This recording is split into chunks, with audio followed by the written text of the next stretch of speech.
तो मैं अभी बुलाता हूं आपके चहेते संदीप जी महेश्वरी को। संदीप, वेलकम। चलिए आप बताइए। सबसे पहले तो थैंक यू सो मच, आपने मुझे मौका दिया यहाँ पर आने का और मुझे इस काबिल समझा कि मेरे को आपने यहाँ पे बुलाया। It's a big honour for me. Thank you. It's a pleasure. आपके यहाँ तो सब बड़े फैन हैं तो सब छोटे छोटे लग रहे हैं देखने में, तो सब मेरे ऐसे लग रहे हैं, कोई भी बड़ा नहीं लग रहा। सो सबसे पहले मैं यही कहूँगा, आप में से कितने लोगों ने मेरे सेशंस देखे हुए हैं? ओह, काफ़ी लोगों ने देखे हुए हैं। सो वही बात जो मैं हमेशा कहता हूँ, सबसे पहले तो हमारा एक बिलीफ है जो हमारे दिमाग के अंदर घुसा हुआ है कि जैसे ही कोई भी प्रॉब्लम को हम सोल्यूशन ढूंढते हैं तो हमारे दिमाग में आता है कि यार इतना सब सुनने के बाद में कि ये तो बड़ा कॉम्प्लिकेटेड लग रहा है, या फिर अगर 50 चीज़ें आ गई, अब जैसे सर ने कुछ बातें बोली, कुछ बातें मैं बोल रहा हूँ, कुछ बातें और लोग बोल रहे हैं, तो 50 बातें सुन करके एंड में हम कंफ्यूज हो जाएंगे। हम कहेंगे यार ये तो बड़ा मुश्किल लग रहा है, कैसे होगा। सो सबसे पहले एक चीज़, कुछ भी शुरू करने से पहले हमको अपने आप को बोलना है, जो मैं हमेशा बोलता हूँ, आसान है। आसान है, कुछ नहीं है। देखो थिंकिंग अलग डायरेक्शन में चली गई कि डर को कंट्रोल करना है, कोई हवा नहीं है भाई।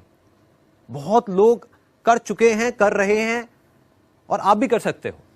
इट्स जस्ट अबाउट अंडरस्टैंडिंग कि वो क्या चीज है जिसकी वजह से हमको डर लग रहा है, वो रूट कॉज क्या है, और जैसे ही वो थोड़ी सी चीज आपको समझ आ जाएगी तो सारे सॉल्यूशंस आपके अंदर से ही निकल करके आ जाएंगे। क्या आपको ऐसे लगता है कि हम लोगों को जो फियर है, और बहुत लोगों को फियर है, क्या केवल इसलिए है कि सारा वातावरण पूरा हमारे इर्द गिर्द इतना नेगेटिव हो चुका है?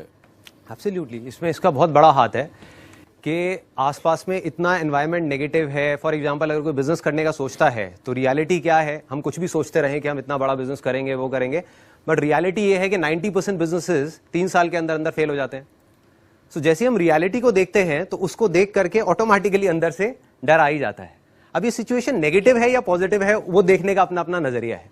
लेकिन अगर हम डर की गहराई में जाएं, because I was just thinking कि डर है क्या और कहां से पनपता है, और उसको फेस करना is one of the solutions. जैसे मेरी लाइफ के 2 फंडे हैं जो एब्सोल्युटली क्लियर है। एक ये कि इस दुनिया की कोई भी प्रॉब्लम कितनी भी बड़ी मुश्किल हो, सबसे पहले अपने आप को बोल दोगे आसान है, तो अब आप उस जोन में आ गए कि अब आप सॉल्यूशन ढूंढ सकते हो। दूसरा, हमको ये सोचना है कि कोई भी प्रॉब्लम हो कैसी भी, जैसे डर is one of those problems कि अगर हमारी लाइफ में हजारों प्रॉब्लम्स है तो उसमें से एक प्रॉब्लम है डर, तो हर प्रॉब्लम के हजारों सॉल्यूशंस। जो डर अपने आप में प्रॉब्लम है, उसके 1000 रास्ते हैं उस सिचुएशन, हर सिचुएशन के अकॉर्डिंग। मतलब कोई एक फंडा हर जगह अप्लाई नहीं किया जा सकता। लेकिन अगर हम डर की गहराई में जाएं, सबसे पहले हम देखें कि डर लगता क्यों है। जैसे जैसे हम कोई चीजें समझ आती चली जाएंगी, डर धीरे धीरे अंदर से निकलता चला जाएगा। हम उसको और अच्छे से फेस कर पाएंगे। अगर वो डर हुआ तो हम डर को ही नहीं फेस कर पाएंगे, डर का सामना ही नहीं कर पाएंगे, डर से डर जाएंगे। सो बेसिकली क्या है, अगर हम इसके रूट कॉज में जाते हैं कि हमें सिर्फ 2 चीजों का डर लगता है। एक जो अभी आपने कहा था कि जो कुछ भी हमको मिल चुका है पास्ट में, उसके खोने का डर, ये होता है। दूसरा है कि जो हम पाना चाहते हैं फ्यूचर में, उसके ना मिलने का डर। ये 2 ही डर है, तीसरा कोई डर नहीं है।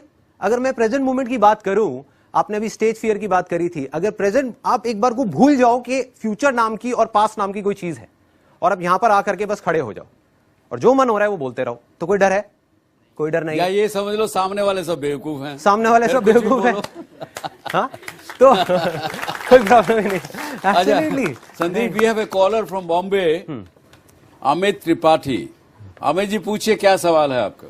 हाँ, नमस्ते सर। नमस्ते। हमारा सवाल है सर कि मैं आज 3 साल से पहले मैं जॉब करता था, अभी मैं बिजनेस में आया, और मैंने स्टार्टिंग से ही लॉस हुआ मेरा बिजनेस में, लेकिन मैंने वापस ट्राई किया और खड़ा हुआ, फिर वापस मुझे लॉस हुआ। ऐसा मेरे साथ में 6 टाइम हो गया है। अभी मुझे ये नहीं समझ में आ रहा है मैं वापस जॉब में जाऊं कि बिजनेस को कंटिन्यू करूं। तो आपको फेलियर से डर लग रहा है? तो डरने का भी आपने कहा कि आपके पीछे कुछ नहीं है और आगे कुछ नहीं, आप प्रेजेंट में खड़े हैं, तो उस चीज से मैं सहमत हूँ। लेकिन मुझे एक डर लग रहा है कि मुझे जो पाना है वो मैं पाऊंगा कि नहीं पाऊंगा। संदीप जी, महेश्वरी आपकी बात का जवाब देंगे मिस्टर त्रिपाठी।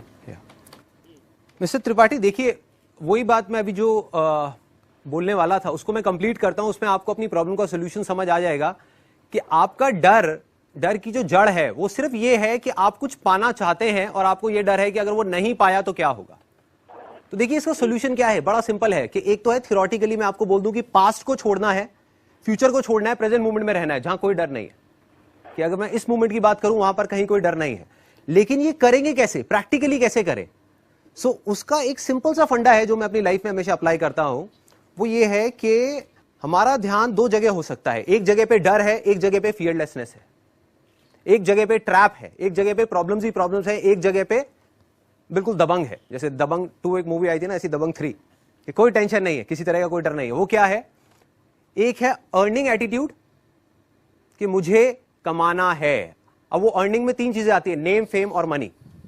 तीनों चीजें उस अर्निंग का ही पार्ट है कि मुझे ये कमाना है। एक है लर्निंग एटीट्यूड कि अगर हम अपने एटीट्यूड को हल्का सा शिफ्ट कर दें और लर्निंग पे ले आए तो learning is always there in the present moment, earning is always there in the future. तो अब सबसे पहले आपको क्या देखना है त्रिपाठी जी कि अब तक अगर आप 5 बिजनेसेस में या 6 बिजनेसेस में फेल हुए तो सबसे पहले तो आप देखिए कि वहां से आपने क्या सीखा, और अब जो करना है और नहीं करना है उसका फैसला आपके लिए और कोई नहीं ले सकता, वो फैसला आपको खुद लेना है उसके बेस पे जो आपने सीखा। फिर अगर आपने अर्निंग एटीट्यूड अपना बीच में ले आया तो गड़बड़ हो जाएगी कि अगर आपने ये टारगेट किया कि अब मैं एक और बिजनेस करूंगा क्योंकि मेरे को इतना कमाना है, तो अगेन वो कमाना और नहीं कमाना आपके हाथ में नहीं है। अगर होता तो कोई भी बिजनेस में फेल क्यों होता? तो हमने क्या किया, जैसे ही हमने लर्निंग एटीट्यूड लेकर के आ गए, हम ऑटोमेटिकली प्रेजेंट मोमेंट में आ गए। अब 2 चीजें होंगी लाइफ की सिचुएशन में, या तो आप कुछ भी कर रहे होगे, सक्सेसफुल हो गए या फेल हो गए। इफ यू आर सक्सेसफुल तब भी आपको यही देखना है कि मैंने उससे क्या सीखा। अगर सक्सेस पे अटक गए, अर्निंग एटीट्यूड आ गया, तो गारंटेड है आप आज नहीं तो कल फेल हो गए, गारंटेड है। आपका ध्यान अर्निंग पे चला गया, कमाई पे चला गया, इसका मतलब प्रेजेंट मोमेंट से हट गया, लर्निंग से हट गया, ग्रोथ होनी बंद, फेलियर आया ही आया। दूसरी तरफ से अगर हम फेल हो भी गए किसी भी चीज के अंदर, तो चाहे आप हो, चाहे मैं हूं, चाहे दुनिया का कोई भी इंसान है, आप मुझे एक भी आदमी ऐसा दिखा दो जो लाइफ में कभी फेल ना हुआ, जो भी लाइफ में सक्सेसफुल हुआ है, और उनसे अगर आप जा करके बारीकी से पूछोगे कि आपकी सक्सेस में सबसे बड़ा हाथ किसका है, तो वो कहेंगे कि मेरे फेलियर्स का है। इसीलिए ऑलवेज आई से कि success comes from Sandeep ji, क्या ऐसे भी कह सकते हैं हम कि फेल्योर तभी फेल्योर है जब हम फेल्योर स्वीकार कर लें? हाँ, जब तक फेल्योर स्वीकार नहीं करें तब तक फेल्योर कहाँ है त्रिपाठी जी? कहीं भी नहीं है। फेल्योर तो आपने एक्सेप्ट कर लिया तब आपको फेल्योर है। हाँ, एब्सोल्युटली। सर इसके लिए हम अभी पिच पे रुके हुए हैं और आज करने के लिए प्रयासरत हैं। आप पिच पे रहिए और छक्का मारिए, आप कामयाब होंगे। Thank you sir, thank you, thank you.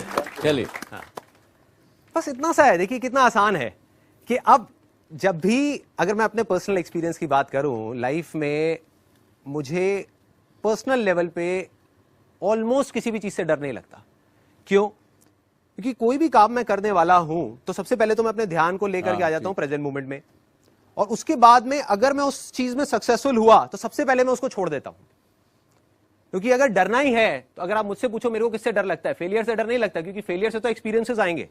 I always say success comes from experience and experience comes from bad experiences.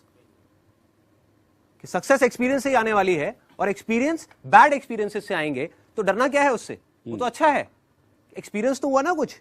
डरना है तो सिर्फ इससे डरो कि अगर कभी भी किसी भी पॉइंट पे चाहे कुछ भी हो जाए, कितनी भी बड़ी सक्सेस आ जाए, कितना भी बड़ा फेलियर आ जाए, मैं सीखना बंद ना करूं। जहां सीखना बंद वहां जीना बंद। खत्म।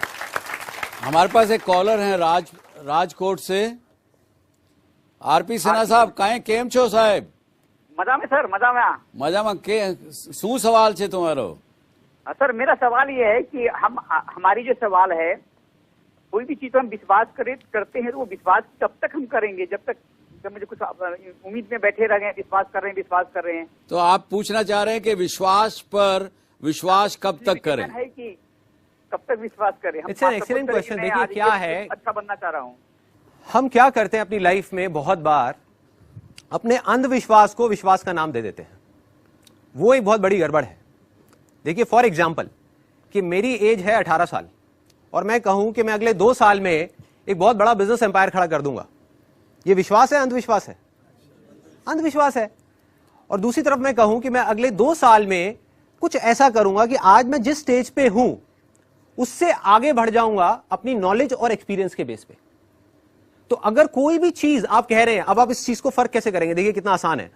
अगर आप कोई भी चीज कह रहे हैं कि मुझे उस चीज पे विश्वास है based upon your knowledge and experience and understanding of that particular situation, तो वो विश्वास है, गड़ा हुआ है।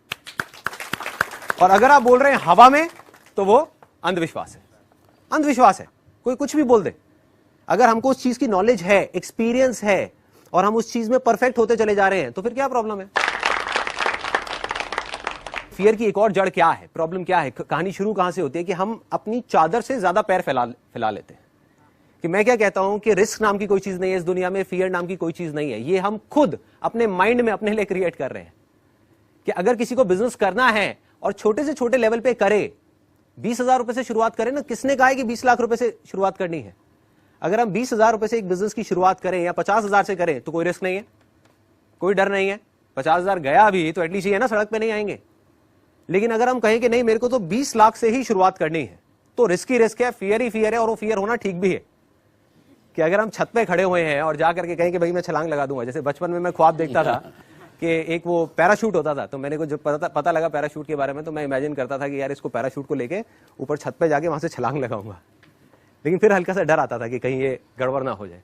तो कुछ हद तक फियर होना ठीक भी है। सो ये एक छोटी सी एक पॉइंट है कि फियर और ये सब जितनी भी चीजें हैं, विश्वास, that has to be based upon knowledge and understanding. उसके बेस पे आप स्टेप बाय स्टेप धीरे धीरे चलते जाओ। कोई डर नहीं है, कोई फियर नहीं है, कोई रिस्क नहीं है, कुछ नहीं। लिमिट में अगर हम चीजों को करें। और कोई क्वेश्चन आपके संदीप जी से? अरे वाह, माय गॉड।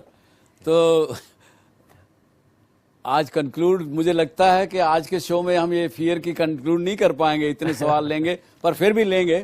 अगर जरूरत होगी तो हम 2 में करेंगे पूरा। सर बहुत लोग ऐसा कहते हैं, और this might be a belief in society, कि डरना जरूरी है। ऐसा मैंने बहुत बार सुना है, मेरे ग्रैंड पेरेंट्स भी बहुत बार कहा है मुझे।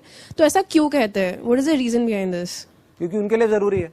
बट उनके लिए, पर हमारे लिए देखिए क्या है, मैं आपको एक सच बात बताता हूं, बिल्कुल सच, कि चाहे आप कहो डरना जरूरी है या ये कहो कि डरना जरूरी नहीं है, दोनों ही अपने आप में झूठ है। दोनों ही सिचुएशन सच नहीं है।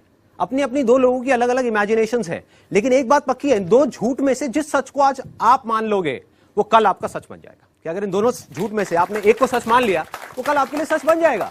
जिन्होंने कहा डरना जरूरी है, उनके लिए जिंदगी भर डरना जरूरी था, है और रहेगा।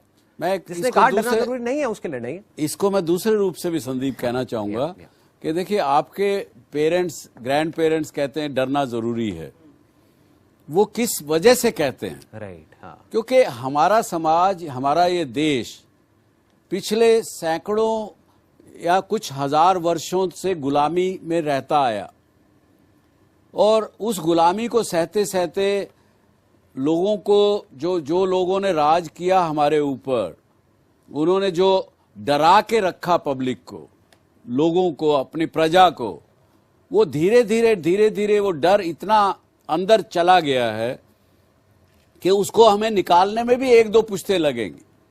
लेकिन आज का भारत ऐसा नहीं रहा है दोस्तों। Sir, my question is how self-confidence is helpful to conquer our fear, and how can we attain self-confidence? देखिए, कॉन्फिडेंस कहां से आता है? कॉन्फिडेंस आपको आएगा एक्सपीरियंस है। खुद सोचिए ना, किसी भी चीज को अगर आपको करने का एक्सपीरियंस नहीं है, उस चीज की नॉलेज नहीं है, उस चीज की अंडरस्टैंडिंग नहीं है, तो वहां कॉन्फिडेंस लेवल ऑटोमेटिकली 0 होगा। जो चीजें आपको आती हैं वहां पे हमको डर नहीं लगता। गाड़ी चलाना आप में से कितने लोगों को आता है जिनको आ गया अच्छे से? डर लगता है किसी को? कोई एक भी है जिसको डर लगता है गाड़ी चलाने से? उसी को डर लगेगा जिसको गाड़ी चलानी नहीं आती। Absolutely simple. तो कोई भी काम जो आपको, जिसमें भी डर लग रहा है या जहां पे कॉन्फिडेंस कम है, तो करना क्या है? सीखना है उस काम को। एक बार आप सीखते चले जाओगे और इस चीज को एक्सेप्ट करना है कि जब आप सीख रहे होगे तो डर लग रहा होगा, लगने दो। उस टाइम पे डर को फेस करो, और धीरे धीरे वो डर जैसे ही आप सीख जाओगे ऑटोमेटिकली गायब होता चला जाएगा।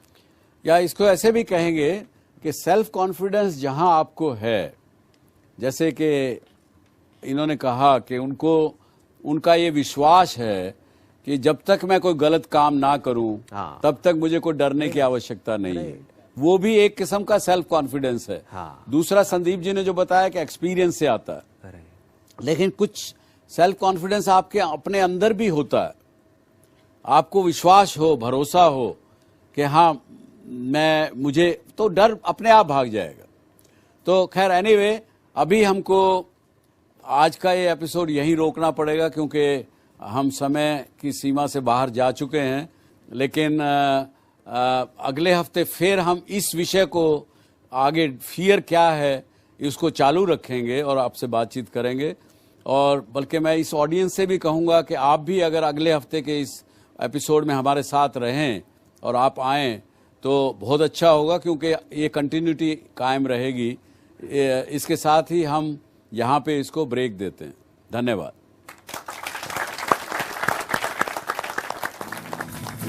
अगर आप भी डॉक्टर सुभाष चंद्रा शो में भाग लेना चाहते हैं या कोई सवाल पूछना चाहते हैं तो हमें ईमेल करें। हमारा ईमेल आईडी है dsc@zmedia.slgroup.com। या आप अपने सवाल हमें SMS भी कर सकते हैं। बस टाइप कीजिए DSC स्पेस अपना सवाल और भेज दीजिए 57575 पर।